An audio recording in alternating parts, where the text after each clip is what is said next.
Cream Puff is fresh off the dyno, so I am street driving it all the way to Scottsdale.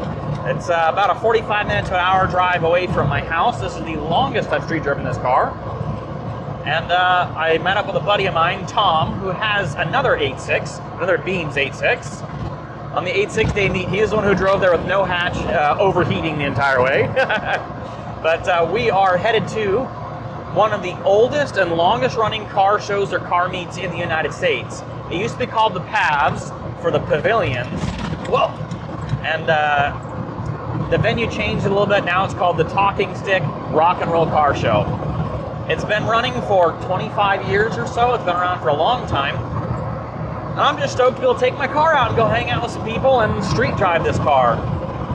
This is the fastest I've ever driven the car, doing 70 miles an hour on the highway, and it feels great. I'm pretty stoked with how it feels right now. So you've got American trucks, muscle cars, Euro cars, V8 swapped Euro, classic tuners like the NSX, the new Supra, Mustangs. I mean, this car show has something for everybody, including exotics too.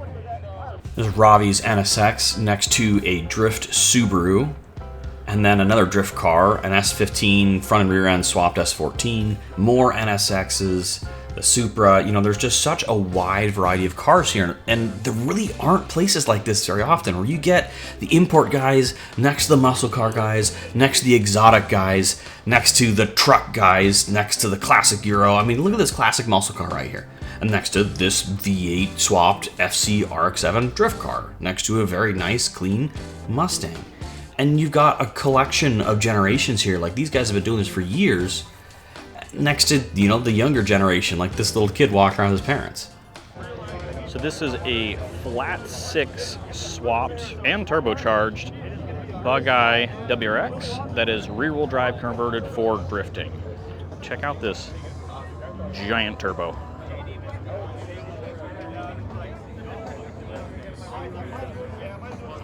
Oh, and that's looks like it's got an STI 6-speed maybe? Cool. Crazy cool roll cage. And then in the back,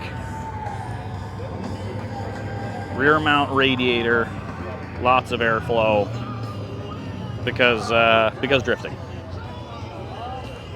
Right next to Dustin's S14 with the S15 front and rear conversion on this.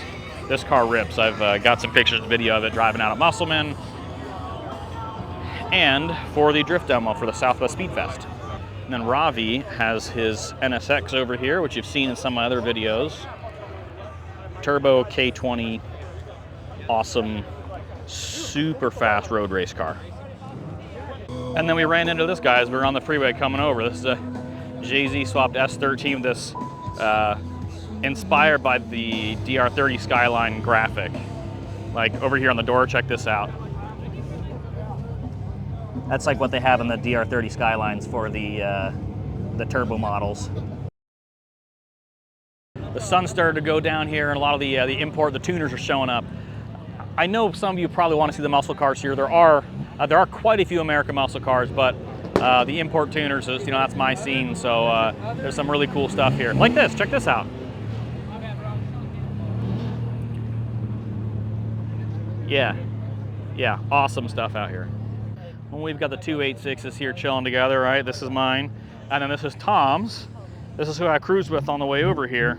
I paid $44 out the door. A Beams powered car. He's got the blacktop 20 valve ITBS on it.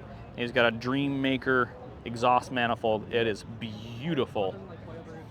Now, last time we saw Tom's cars when it was missing some stuff. He has a hatch on it now. He's got a hatch, he's got some rear glass, it's not overheating, it's running great. Other than maybe there's something, we were going with his AFR gauge, we hit a big bump and now it's reading something funny, so. But it's running great other than that. Oh look, Itasha Mazda. So, as we were driving over here, I was just thinking, I'm driving my car, I'm like, this is great, first time able to street drive it, and I'm super stoked about it. But at the same time, I was like, I put this thing together in my garage. I was like, did I actually check all the nuts and bolts on it? I mean, is everything tight? And you know, I didn't really bring many tools. I brought like a little bitty tool bag, so I'm like, oh, I've got a couple of like wrenches in there so I can tighten some stuff if it gets loose. But I didn't. There's no jack. There's no spare tire. And after going through the entire fuel system, I'm sitting here going, you know, I really hope all the fuel fittings are tight because I don't have a fire extinguisher. And every now and then as we're on the highway, I'm like, do I smell raw fuel? But there are no fuel leaks that I can find, fingers crossed, knock on wood, all that stuff, because the car is running great and it made it here just fine. And you know, I was a little worried. Last time I drove the car, there was a lot of ominous clouds like this, and it stormed. It started raining almost immediately after I got home in the garage, because the wipers don't work on this. And there's holes in the floor. And there's holes in the firewall, kind of, where the ECU is mounted inside the car. So, Keep it calm and collected. we also got a 2JZ Supra. The permit has been under threat many times, so if you want to keep this show going, please help us by following the rules. Keep it slow. Oh, that's nice. Keep it as quiet as possible. I know some of your cars That's are loud. very I know the nice. difference between the cold starts and saying the same We got a stuff. death cart rolling by.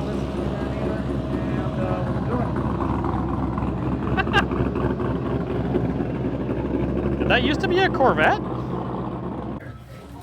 So, of course, while we're here, we have to stop at McDonald's, which is who's sponsoring this whole thing. So, they run the show.